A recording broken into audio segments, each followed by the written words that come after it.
Je te jure, je voulais juste un verre de vin.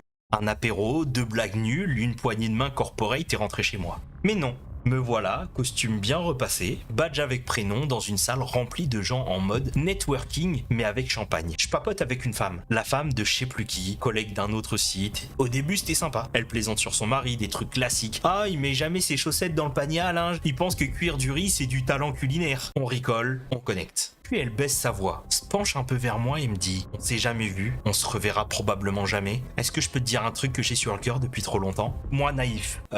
Oui. Bim, j'ai une liaison, une vraie, une longue, pendant plusieurs années. Ok, mais bon, je suis un humain du 21e siècle, j'essaye de la rassurer. Ça arrive, c'est plus commun que ce que tu crois.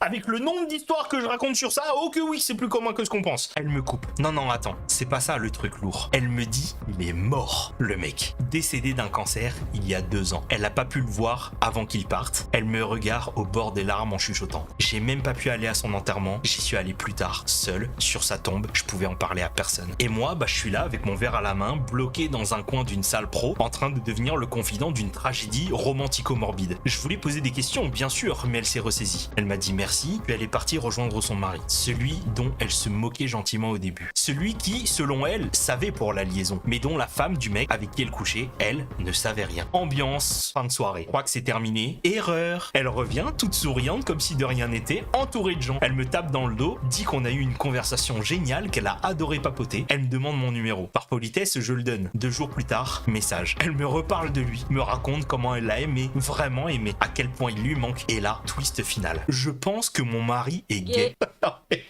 Ça suffit, les plot twists. Ça suffit. On n'est pas heureux depuis longtemps. Et moi, toujours dans ma cuisine en train de relire ce message, toujours pas remis du fait que j'ai une confession de film dramatique oscarisable entre 2 vérines avocats crevettes. C'est pas une dinguerie. Dites-le alors, mais vraiment. Arrête de nous péter les couilles.